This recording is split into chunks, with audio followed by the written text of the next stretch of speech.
So now we are discussing the page number 532. This topic is about headaches. तो चले, now we are coming towards the first pathology जो कि हम headache में पढ़ते हैं, which is known as tension headache. इसमें भी हमने क्या करना है, पांच पांच चीजें याद रखनी है. क्या चीजें याद रखनी है? देखिए, the tension headache is first of all associated with what? With tension. भाई टेंशन ले रहा हो, कोई स्ट्रेस में हो, एंजाइटी में हो, वर्कलोड में हो, डिक्रीज स्लीप में हो, ठीक है, इन सब चीजों की वजह से हो रहा होता है. First of all the pathophysiology is so simple. दूसरा, ये किस तरह से प्रेजेंट कर रहा होता है? ये बैंड लाइक पूरे सर में दर्द हो रहा होता है. बैंड लाइक मतलब क्या कि ऐसे पकड़ के, जैसे जकड़ के रखा हो पूरे सर के अंदर, कोई एक जगह पे नहीं है, कोई पिन पॉइंट नहीं होता. और ये क्या होता है? ये घंटों चल रहा होता है, ओवर द डेज भी कभी कभी चल रहा होता है. और this is not that severe कि वो क्या कराए, मे बी वॉमिटिंग कराए पेशेंट को. ये हल्का हल्का दर्द, और जाहिर सी बात है ये स्ट्रेस, वर्कलोड और उसकी वजह से हो रहा है, तो ये किस टाइम ज्यादा होगा? इसकी सिवियरिटी बढ़ती जाएगी ओवर द टाइम, और ये इवनिंग और रात के टाइम पे बहुत ज्यादा होगा. सही है. और ये क्यों हो रहा था, ये मैंने रीजन बता दिया किस कैसे हो रहा है. There will be no associated nausea, there will be no associated what, photophobia या फोनोफोबिया. फोटोफोबिया क्या है कि उसको लाइट तंग करे या आवाज तंग करे, ठीक है. और the treatment is so simple कि क्या देंगे आप उसके अंदर, पैरास्टामोल या एनसिड्स. ज्यादा है तो मोर स्ट्रॉन्गर में भी ट्रिप्टेंस दे उनको. समझ आ गई? How you will prevent this headache? किसी को बार बार हो रहा है, उसको क्या बोलेंगे आप? टेंशन टाइप हेडेक में बीटा ब्लॉकर्स देते हैं, प्रोफाइलेक्टिक. वेरी गुड, शाबाश. टीसीए देंगे तो भैया, ऐसे नहीं है. क्यों टीसीए दे रहे हैं आप लोग? क्यों आप बीटा ब्लॉकर दे रहे हैं? मैंने पैथोफिजियोलॉजी क्या बताई, इतना सीरियस नहीं. You will life style changes और स्ट्रेस मैनेजमेंट करेंगे आप, पेशेंट को वो बताएंगे. भाई कैनाबिनॉइड्स पे आ जाओ, पेशेंट को नशे पे लगाओ, अजीब डॉक्टर है आप. ठीक है भाई. तो हाँ, आपकी बुक एक्चुअली क्या लिख रही है? द टीसीए लिख रही है, इस वजह से शायद यहाँ पे एक जवाब आया था. But first line will be the life style modification. अगर फिर भी नहीं, तो दिस कुछ थ्योरीज ये बोलती है कि न्यूरोनल हाइपर एक्साइटेशन से एसोसिएटेड है, तो उसकी वजह से हम टीसीए भी देते हैं. But first line is always lifestyle modification. अब हम आते हैं the second type of the headache, which is known as migraine headache. और ये किस तरह से होता है? Single side, a part of both skull, जैसे आंख और ये नाक वाला हिस्सा या फिर सर का, यूनिलेटरल होता है. और ये क्या होता है? This is the throbbing more severe form of the headache, associated with what? With nausea. इतना शदीद दर्द होता है, पेशेंट को उल्टी आ रही होती है. और क्या हो रहा होता है पेशेंट्स को? लिटरली आप लोग ईआर में ऐसे पेशेंट देखते हो, मतलब इसमें कोई हंसने की बात थोड़ी है. और क्या हो रहा होता है? वो पेशेंट को फोटोफोबिया एंड फोनोफोबिया हो रहा होगा. And the most likely the patient will be what? Female. और क्या होगा? There will be history of recurrent episodes में भी, कभी कभी ये पहला एपिसोड भी होगा. There may be the history of what? Risk factors, या सॉरी, इंसाइटिंग इवेंट कराने वाले दो प्रेसिपिटेटिंग फैक्टर्स होंगे. और वो कौन से? आपसे ये लोग पूछते हैं जैसे की हॉस्पी में. स्लीप डिप्रीवेशन, फीमेल्स के अंदर ओसीपी यूज, फीमेल्स के अंदर menstrual cycle is associated with migraine. With chocolate and coffee use बढ़ा रहा होता है माइग्रेन. तो एज अ डॉक्टर आप क्या समझाओगे माइग्रेन वाले पेशेंट्स को? ये चीजें कंट्रोल में रखें आप. ठीक है. OCPs are contraindicated, specially oestrogen containing OCPs are contraindicated in patient having migraine with aura. Repro याद भूल गए सारी. सही है. तो these are all precipitating events of this migraine headache. In the pathophysiology के पीछे क्या है भाई? There are so many theories, but the most accepted theory is something कि इस तरह से hyper excitability होती है कि न्यूरॉन्स क्या सीक्रेट कर रहे होते हैं, कुछ पेप्टाइड सीक्रेट कर रहे होते हैं. और सबसे मशहूर peptide is calcitonin gene related peptide. वो क्या करा रही होती है? Basically neuronal hyper excitability, peptide हुई. पेप्टाइड क्या करा रही है? वेजोडाइलेशन. मैं चाह रहा हूँ ये वेजोडाइलेशन वर्ड याद हो. और उसकी वजह से क्या हो रहा है? मेनिंजियल इरिटेशन एंड दर्द. तो हम इसके ट्रीटमेंट में क्या दे रहे हैं? सबसे पहले हम एनसिड. ना ठीक हुआ तो हम उसको, बेसिकली इस थेरेपी को क्या बोलते हैं? अबॉर्टिव थेरेपी, यानी जो खत्म करा है माइग्रेन. तो क्या देते हैं? इसके लिए स्पेशलाइज्ड दवा है triptan. The most commonly known is sumatriptan या सोमाट्रिप्टेन, जो भी आप बोलो उसको। ज्यादातर ये क्या इंट्रानेजल स्प्रे भी आती है, टेबलेट फॉर्म में भी आती है। ये क्या है? This is the strong vasoconstrictor, और उसकी वजह से क्या हो जाता है? माइग्रेन ठीक हो जाता है। And for the prophylaxis we will give what? एक ही होती है सबसे मशहूर, सबसे सेफ, इज बीटा ब्लॉकर। मेरा आपसे ये सवाल है सबसे पहला, सोमीट्रिप्टेन किन लोगों में कंट्राइंडिकेटेड होगी?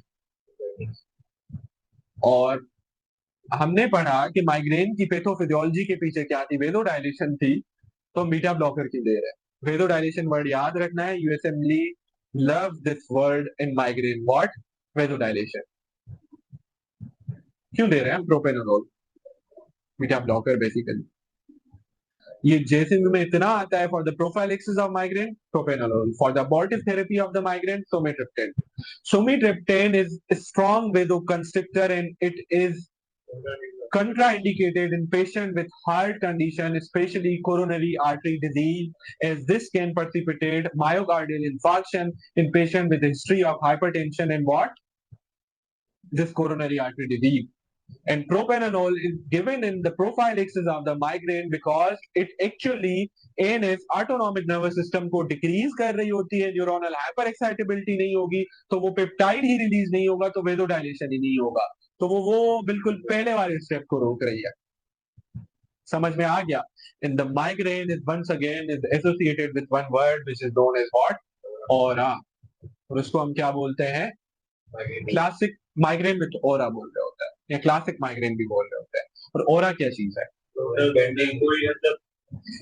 उनको ऐसे एक इनर फील होता है कि भाई अब बस अब होने वाला है इधर, तो इसको हम क्या बोलते हैं? ऑरा। और ज्यादातर माइग्रेन्स वालों को क्या नजर आ रहा होता है? दिग दिग लाइन्स। और ऐसे भी होता है कि उनको एक स्मेल आ रही होती है, मे बी उनको विजन के इश्यूज आ रहे होते हैं, देन सर का दर्द बहुत ज्यादा बढ़ता जाता है। ठीक है, तो ज्यादातर पेशेंट्स को क्या बोलते हैं? जैसे ही आपको हो रहा हो, आप क्या लो? अबॉर्टिव थेरेपी लो, सिंपल एनसिड ले लो, वो प्रोग्रेस ही नहीं करेगा माइग्रेन के अंदर। ये बात पता है? नहीं पता थी ना? नहीं, एक तो प्रोफाइलेक्सिस हो गई बीटा ब्लॉकर्स की, स्माइल गौर से सुन ले ये बात है। माइग्रेन वालों को हम क्या बोलते हैं? जैसे ही आपको फील हो ना, आप जल्दी से एनसिड ले लो। वो इतना बढ़ेगा ही नहीं, एंड बहुत बढ़ गया तो क्या देंगे? Sumatriptan. But before ruling out what, may be this patient कोई कोरोनरी आर्टरी डिजीज तो नहीं है। The last form of the headache, which is due to autonomic nervous system issues, but especially कौन सी nerve का? Trigeminal nerve का। And this headache is more common in what? Males, or this present is what?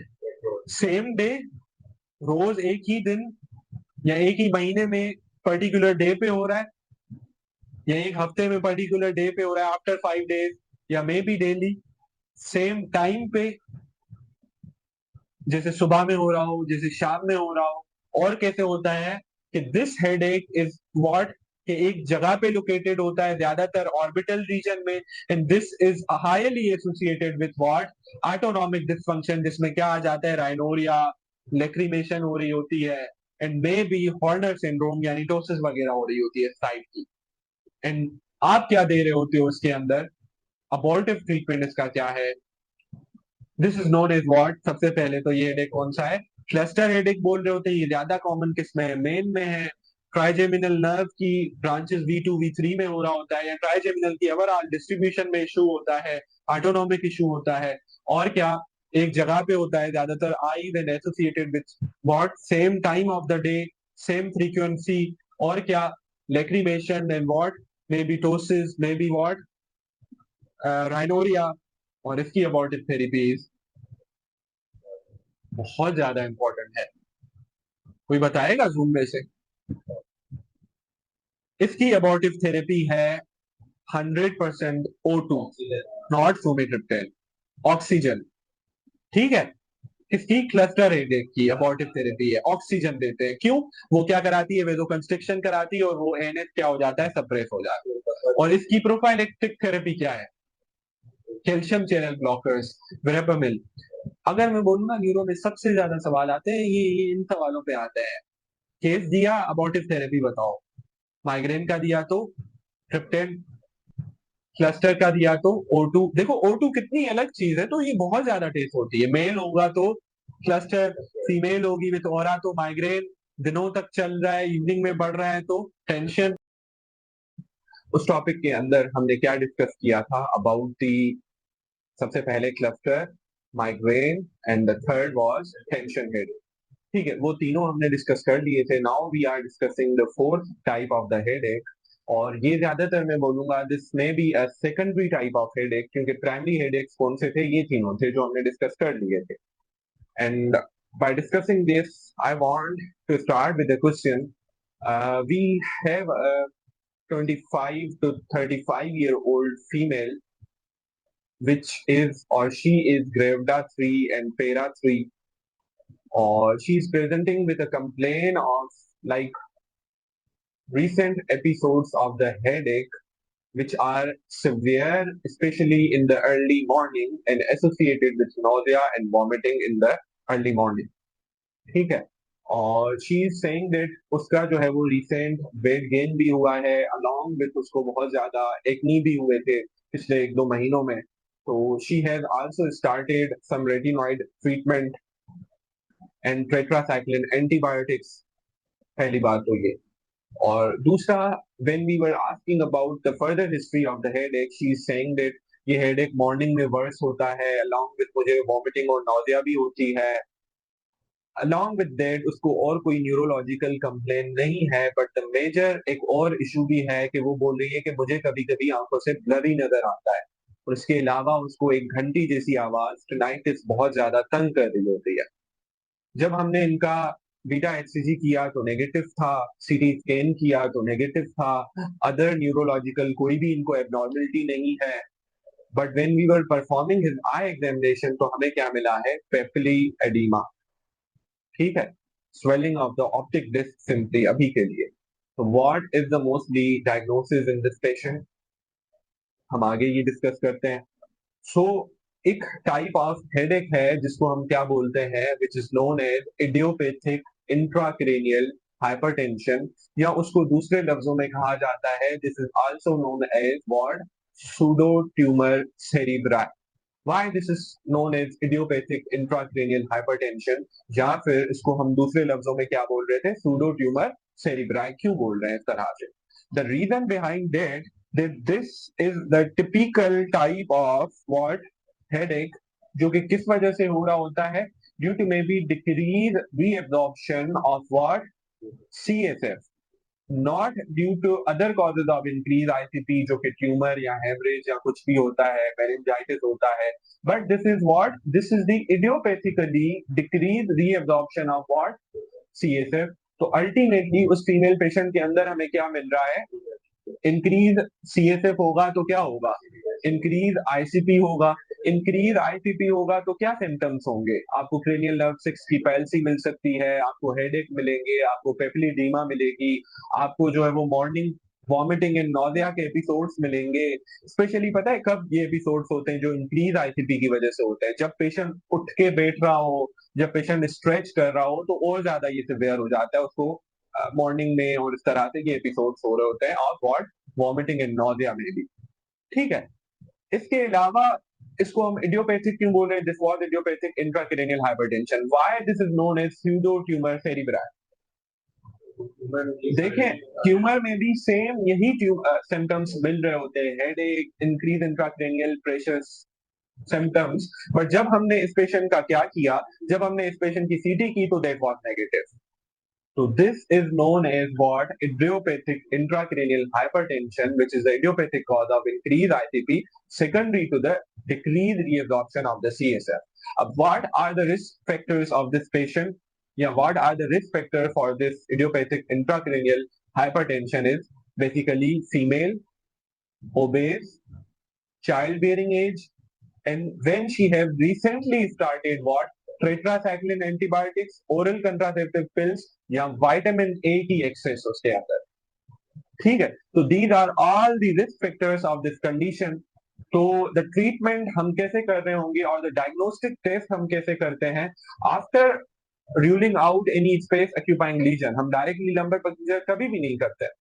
what we will do, we will rule out what space occupying lesion and we will perform then what lumbar puncture. जैसे ही हम lumbar puncture करेंगे तो diagnostic test है कि increase what opening pressure होगा उस lumbar puncture के अंदर and resolution of the symptoms हो जाएगी. This is the diagnostic for what idiopathic intracranial hypertension. And this was associated with what? Obesity, of course, increased CSF, of course. So what is the first line treatment for this? क्या लगता है? सबसे पहले हम patient को बोलेंगे कि life style changes करें, वेट लॉस करें. वो दूसरा हम क्या करेंगे, वो दवाइयां देंगे जो कि सीएसएफ की प्रोडक्शन को कम करें. एसिटाजोलामाइड याद है?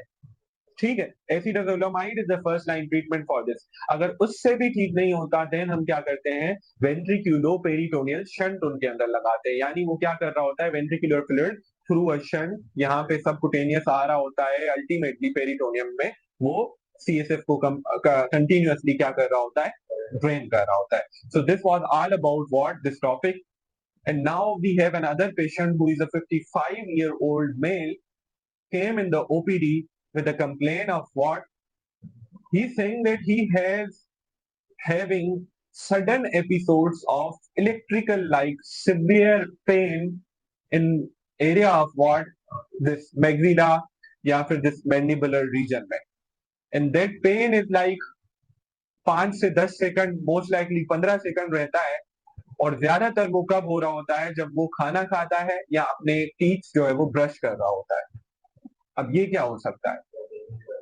Yes, this is the typical case which is our around fifth type of the headache जिसको हम बोलते हैं this is the trigeminal neuralgia. And what is this? Why this is happening? This is happening कि जब आपकी trigeminal जो nerve थी वो क्या कर रही होती है असलिन? It provides the sensory supply to the whole face. It has three branches, V1, V2 and V3. V1 was ophthalmic, V2 was maxillary, मतलब इस एरिया को सप्लाई, ophthalmic इसको and mandibular इसको. होता क्या है, जब ये ट्राइजेमिनल नर्व एग्जिट कर रही होती है क्रेनियल कैविटी को, तो कुछ सेरिब्रल वेसल्स उसको क्या कर लेती हैं, for suppose this is the trigeminal nerve, उसको ऐसे सराउंड कर लेती हैं. ठीक है, जब उसको ऐसे सराउंड कर लिया तो क्या इनडायरेक्टली वो उस वेसल्स की, वो वेसल्स क्या कर रही होती हैं, वो कंप्रेस कर रही होती है इस नर्व को.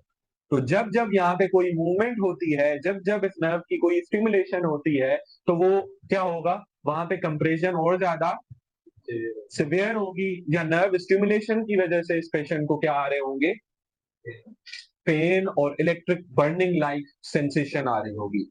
एंड इसका ट्रीटमेंट क्या हो सकता है, इसका ट्रीटमेंट हम क्या करते हैं, वो न्यूरो मॉड्यूलेटर ड्रग्स दे रहे होते हैं. ये क्यों हो रहा है, ड्यू टू एबरेंट या एक्सेसिव न्यूरोनल एक्टिवेशन की वजह से हो रहा है ना देन. तो हम क्या करते हैं, न्यूरो मॉड्यूलेटिव ड्रग्स दे रहे होते हैं. फॉर सपोज हमारे पास एंटी इपिलेप्टिक एक आती है which is known as what, carbamazepine. ठीक है, तो this is very very important for the headaches कि आपने क्या करना होता है, आपने सिम्टम्स को देखते हुए डायग्नोज करना होता है और आपने उसका ट्रीटमेंट लाजमी आना चाहिए. तो लेट्स रिकॉल जो सारे हमारे हेडेक थे उनके ट्रीटमेंट को हम रिकॉल करते हैं. Tension headache was, treatment was simple NSAIDs. Migraine headache का ट्रीटमेंट क्या था, सोमाट्रिप्टेन या फिर एनसिड्स और बीटा ब्लॉकर फॉर प्रोफाइलेक्सिस. और तीसरा था हमारे पास क्लस्टर हेडेक, उसके ट्रीटमेंट में क्या था, 100% O2 या फिर sumatriptan, but O2 is the first choice. और prophylaxis was calcium channel blockers which was verapamil. और इसमें ट्राइजेमिनल न्यूरेल्जिया में हम क्या दे रहे हैं, कार्बामेज़ापिन. और इडियोपैथिक इंट्राक्रेनियल हाइपरटेंशन के हेडेक में हम क्या दे रहे हैं, एसिटाजोलामाइड, अगर हम ड्रग की बात करें तो. ये आपने बहुत अच्छे से याद रखें.